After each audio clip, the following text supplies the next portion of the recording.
Hello, everyone, and welcome to Connecting the Dots with Dr. Shai. It's a great place for busy women who want to take charge of their health and feel their best and live fully.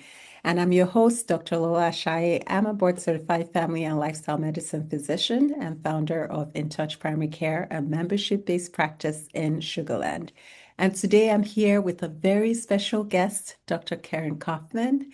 Hi, Dr. Kaufman. Hi, how are you? Thank you so much for having me here. Oh, it's a pleasure. And this is going to be a treat because Dr. Kaufman is a fellow in the American Academy of Allergy and Asthma and Immunology. And she's been recognized as by her peers as one of the top doctors in Northern Virginia and the greater Washington, D.C. area. And her practice continues to expand, reflecting her commitment to innovation, comprehensive allergy and immunology care. And today we're going to be talking about all things allergies. So, welcome, Dr. Kaufman. Thank you so much. These are some of my favorite topics today, so I'm so excited to chat with you and to share some great information with all of your listeners. Great, thank you. So, tell us about your practice, Kaufman Allergy and Immunology. So, who do you typically help, and what kinds of problems or do your patients come in for? Yeah, thank you. So, my practice is called Kaufman Allergy, Asthma and Immunology. We're located in Vienna, Virginia, which is a suburb of the greater Washington, D.C. area. And we help children and adults who have allergies, asthma, problems of recurrent infections, complex immune system problems that are individuals who are suffering from symptoms, who want to feel better and regain their quality of life. And we do so many different things in this practice. It's unbelievable. The scope of allergy is very, very broad. And while we see patients of all ages, from infants all the way up through individuals in their later years, we find that there are different allergy and immune topics that are more relevant in certain ages than others. So it's really fun. Every day is a mix of all new things, and we have so many amazing patients here who we are so grateful and blessed to care for. Yeah, that's awesome. No, that area is it's wonderful to have you there. You're an amazing doctor. So I'm Thank you. glad. So I'm excited for our listeners because someone is listening and they've been dealing with symptoms for a while. So what are the common signs and that it might be time to see an allergist, not just, keep trying over-the-counter options? Sure. So allergy symptoms can manifest in a lot of different ways. And when you think about our immune system, our immune system is located everywhere, right? But especially in areas of our bodies where we interface with the environment. And so our skin can be affected, whether it's itching, rashes like eczema, hives, or even swelling of the skin. Our eyes can be affected, whether it's itching, dryness, tearing, even swelling of the eyes, um, lots of nasal symptoms. Right now, we're in the thick of our tree pollen. We had a very cold winter here in Virginia, and so the tree pollen is not being friendly to us right now. So nasal symptoms are paramount with runny nose, congestion, nasal itching, sneezing, postnasal drip, which is what we call it when mucus from the nose slides down the back of our throat. So people do a lot of clearing of the throat, coughing, and we even see lots of asthma symptoms. So coughing, the feeling of the chest being tight or hurting, feeling short of breath, or even making funny sounds, what we call wheezing. These are some of the very classic signs of allergy that we see that get a lot of people in the door. For example, I had a parent who said to me just yesterday that they were at the Little League field watching their child's, practice, and the child is taking fly balls in the outfield, and in between, every pitch, he's rubbing his eyes, he's rubbing Mm, his nose, he's draining everywhere, he's breathing through his mouth, and, just starting to get real uncomfortable. So yeah. these are all great, great observations for a parent to make to say, now's the time to bring my child in and get an evaluation. And I will tell you, almost 10 times out of 10, the parent says, yep, I've been feeling it too. I have the same symptoms. I recognize this in my child because I'm feeling the same. And so, just like in your practice InTouch Primary Care, we take care of the entire family here as well. And then it's, oh, I have to have my husband come and see you, and I'll bring my other child in. And, these things happen all the time because we know that people who have allergies tend to more often have family members with allergies. And Mhm. of course, the environment in which we live play a major role in the development of some of these symptoms. Yeah, and no, 100%. We see that exactly too here in the Houston area. We also Sure. have a lot of pollen to go around, so Yeah. There's no shortage. no shortage, exactly. So if someone suspects allergies, but they don't know the cause, they don't know what to do about it, how can we, step by step, let's kind of take them through how they can figure out what their triggers are and what Sure. they can do. Sure. So I would say, even before coming to see even a family doctor or an allergist, some of these observations can be made at home. And so knowing what's happening when there's lots of websites and apps that share with you what's pollinating right now. So of course, we're in our tree season right now. I think you're probably still in your tree season in Texas. Um, but knowing what's out there and knowing that being outdoors is where we're going to identify a lot of these triggers right now. So simple environmental controls are easy things to start with, like taking shoes off when you get home, washing hands and face, even taking some saline to rinse out the inside of the nose, and taking a shower after we're done being outdoors for the day. Those are some simple things that anybody can do and start with at home without even knowing what are the true triggers, right? So those are just, I suspect this might be a problem. And so those are some very reasonable things that anybody can do.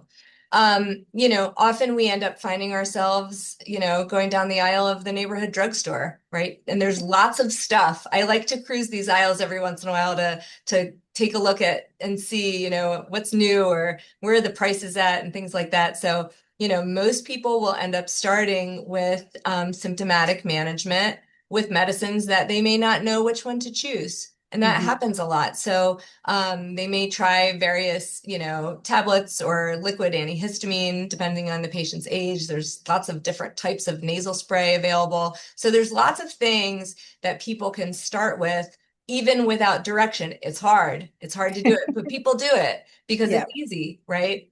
So, once they get to the point where the symptoms are bothersome, or, so commonly, sleep becomes a problem. People aren't sleeping well through the nighttime. They wake up feeling exhausted. They're missing school. They're staying home from work. It is a great idea to figure out what the degree of the problem is and to really identify what are the triggers. I'll tell you, this happens all the time. People are so convinced that the main problem is pollen, right? And Mhm. it may be, and it might not be, but they also don't realize that their cat that they've had for the last 4 years is also a major trigger. And it doesn't matter if they're having more symptoms outside, they're still having symptoms every day inside. And, and people don't even know how good they could feel, Right. which is unbelievable. So we'll talk about treatment options in a little bit, but I'll tell you, this happens all the time in individuals who have allergens that are relevant throughout the entire year. Once we fix them, people come in and they say, Dr. Kaufman, I had no idea that I could ever feel this good. I didn't Mhm. know. I mean, it's really so profound because, we are who we are. We feel however we feel, and that's what we consider to be normal. But it's not Right. as normal as it could be sometimes. So then patients will come to see us here in the office, and a lot of patients don't even need a referral, right? It depends on the Mhm. insurance. Sometimes a referral is necessary, sometimes it's not necessary, but anybody can come. And we do allergy testing for children and adults. And so, whatever age the patient is, we can get a diagnosis and figure out what the relevant triggers are. So once Yeah. we know what that looks like, then we can start to customize the treatment plan. And I think that's really where the greatest value is to identify what is the problem? What can we do to fix it? And then what are the other contributing problems that may also be going on, right? Does the patient have asthma? Does the patient have eczema? Could this patient have problems where when they, eat certain foods where they feel like they get stuck in their throat, right? So these are symptoms that a lot of people have, and they may not associate with allergy. So then we can dig into all of that stuff. And it's just such a valuable experience because as we identify what is really going on and can really get to the bottom of how do we navigate this together? How do we get this stuff better so patients can feel better and have fewer symptoms and have an improved quality of life and take less medicines, and certainly less of the stuff that they're buying at the drugstore, you know, how can we do that and move things forward for this patient? It's completely rewarding and it can absolutely change the trajectory of somebody's life. So it feels so good to be able to practice medicine in that way, but there's a lot of value. This is definitely high value care. Yeah, no, I agree. And I liked what you said about people not even realizing they can feel that good. It's like when you don't wear glasses and you Yes, you realize when you put on your glasses that you're like, wait, everybody could see this the whole time. right. It's exactly the So same. it's It's exactly, exactly the yes. same. It's So exactly the same. yeah. Okay. So how accurate is allergy testing? Because what should people understand when their results are negative, but they still have symptoms? Sure. So allergy testing is great, particularly for environmental allergy, evaluation. Ideally, we like to do skin testing. Accuracy is very good. It's a very sensitive and specific test. And I would say the one thing to know is that there are medications that can interfere with the testing because what we're looking for is a localized histamine response to various allergens that we're testing. So if someone's taking oral antihistamines or even intranasal antihistamines that they got at the drugstore, they need to be stopped, for a period of time prior to testing. Even some medicines that patients will take for reflux or gastritis are also antihistamines and can interfere. So it's really important to have a conversation with your doctor of the medicines I'm taking, what needs to be withheld prior to testing. Um, as long as, we kind of have this clean slate and patients are off their meds, the accuracy is very good. So what we're doing is epicutaneous skin prick testing. That's what we do here in our office, where we take a tiny little small amount of allergen and we introduce it into the skin surface with a tiny solid bore sterile metal point. It's about 1 millimeter, very small. And it sort of introduces the allergen into the skin surface and we wait for 15 minutes, and that's how long the whole thing takes. And we read our results by looking at that area to see if a bump in an area of redness around it develops there, sort of looks like what happens if you got a mosquito bite, right? A little small reaction. And the area feels itchy. So I think patients can expect that they may feel itchy during testing. That's part of the test. Yeah. So we measure these responses. Here in my office, we measure everything in millimeters with a ruler and record it and then clean all of the allergen off of the skin. And that tends to take most of the itching away and patients feel better reasonably quickly. But that gives us a great idea of what are the relevant allergens. So allergy testing truly needs to be regionally appropriate, right? The pollen that you have in Texas is different than the pollen we have here in Virginia. Now, certainly there's some things that are the same, but there's some that are very different. So it needs to be an appropriate array of allergens based on the area where somebody lives. But then, of course, there are things that are, sort of perennial allergens and all over the place, like mold spores and animals like cats and dogs and dust mites and feathers and cockroaches and things like that. Like those exist everywhere and that's all the same. So we test for all of that stuff to say what are the relevant allergens. And then by the end of 15 minutes, that's all it takes. We get some great answers and can move forward. Yeah, that's great. So, I just want to pause if you're listening, and remember you can listen to this episode and all our InTouch Primary Care episodes. You can leave comments, you can subscribe, and please share, especially this episode, with someone that might need it. You never know, it could make a huge difference for them. So, I want to continue with another question. Okay, Okay. so many people just manage allergies like year after year with medications. What are the risks of that? And what does more comprehensive long-term approach look like in your practice? Sure. Medications have their value for symptom reduction, right? Mhm. Which is fine. But I think the recognition has to be that medications are not going to be solving a problem. right? They're mitigating symptoms that we have because this problem is there, right? So in the long term, we really want to get people on the least amount of medicines that they require. That's no different in allergy than it is in, somebody who has hypertension or diabetes, right? We want to get good control so we don't have to use as many medications for them. Medications all have potential side effects. Sometimes, sorry, my lights just went out. Sometimes we're dealing with things like sedation. People might feel tired from their meds. They feel tired anyways because they're sleeping poorly, their nose is congested, etc.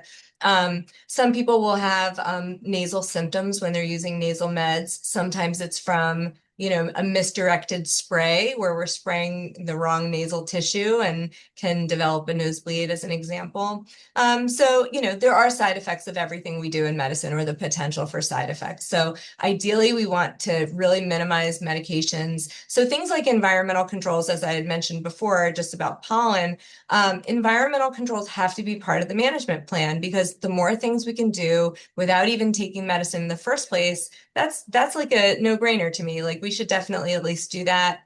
And use of things like nasal saline, that's a great tool that can be used, by patients at their liberty to clear out, mucus and secretions, and also pollen and particulates. So, those are things that can be done initially. For someone who's coming in and having testing done, part of our conversation of shared decision making includes allergen immunotherapy, which in our office primarily is allergy shots. Some of our patients also will use sublingual immunotherapy, which is a type of immunotherapy that goes in the mouth orally. So there's a couple of different reasons why people might do one or the other. And ultimately, the goals of these treatments are to change the immune response to these allergens. And so, over the course of even months, patients are having significant reduction in symptoms that are bothersome to them. And that continues to compound and improve over time. And we treat patients for, for a longer period of time. It's a finite treatment plan. So we want to still stop the treatment, right? We're not saying, hey, we want to start you on immunotherapy, so you can just get these allergy shots and, have a nice life.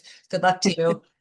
We want to treat people for a period of time and then stop, but to have the benefits that we've achieved during the duration of therapy sustained for those individuals long term. So that's really one of the major goals. And people do very, very well, and it absolutely can be life-changing for these patients. Exactly. Yeah, we've seen that too. We Yeah, offer immunotherapy with allergy drops at our office, and we've seen how it really, really helps people absolutely. feel better.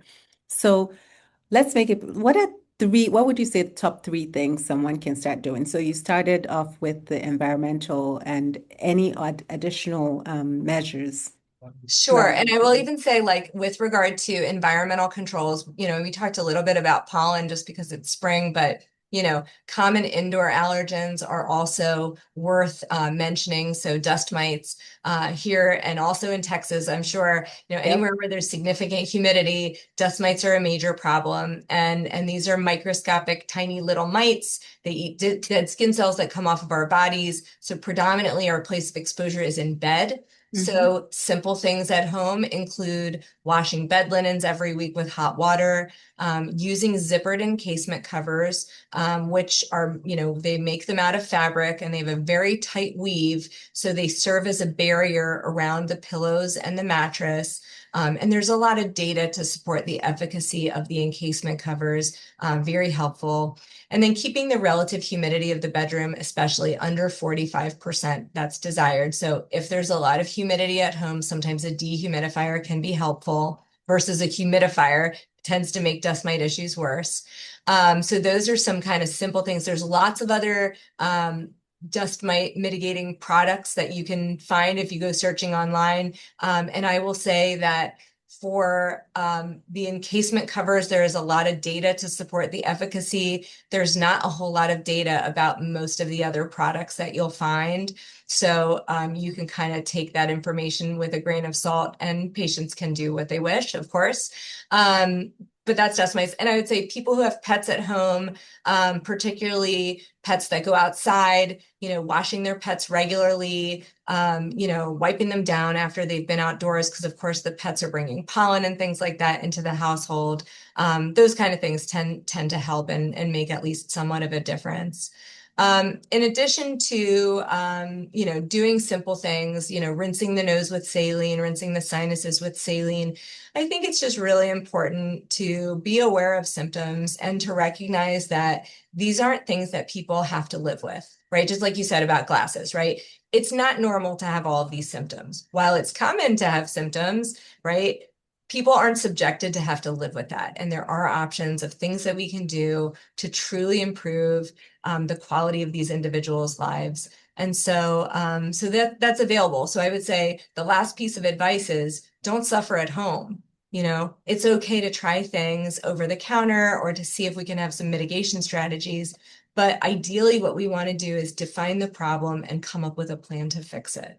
And so I think patients just need to know, that's available to them, right? I say this all the time in my practice, which is, nobody chooses to have allergies. Nobody says, sign me up. I would love to go see Dr. Kaufman and spend my afternoon dealing with all of these symptoms that make me miserable, right? Right. That is not anybody's choice. I promise it's not. But we do have a lot of choice about what to do about it. So having a full, thorough evaluation and then going through shared decision making with your doctor becomes so important. And it's my job, right, to kind of provide the menu of options, to give counseling, to respond to feedback, to answer questions, but to really provide guidance of these are the things that we can do. And then we really kind of, match and mirror what matters the most to our patients and really help them to achieve those goals.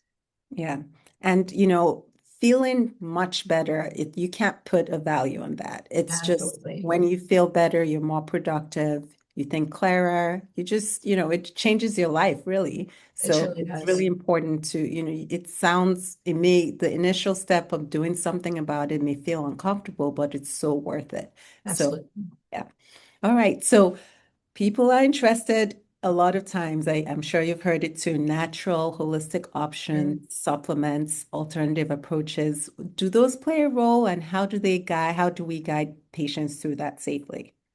It's really tough. And the thing that's really hard to me to digest about the supplement industry in general is that the supplements that are available are just not very well regulated.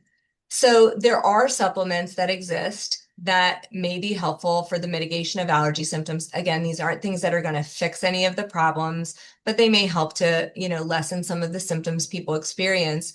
And there are products that are available, without question. Patients can use some supplements and feel better. I tend to not make recommendations about them in my practice. And I like to call myself supplement neutral, which is, it doesn't mean that I'm telling patients don't take supplements or they're not going to be positive for you. But I just can't give a lot of great guidance when I don't have a high level of understanding because there's no standardization of what's in that product. So, I try to kind of limit that. And, sometimes patients come to me and they're on supplements already. And so the guidance I really provide is, if it's working for what you're looking for, and it's not harmful to you, then absolutely there's no problem with continuing to manage in that way. Another thing that comes up a lot is local honey. I don't know if people talk about local honey in Texas, but there's talk about, you can find local honey from the area where you are, and people will like take a spoonful of local honey and think that that helps with allergies. And local honey is filled with pollen.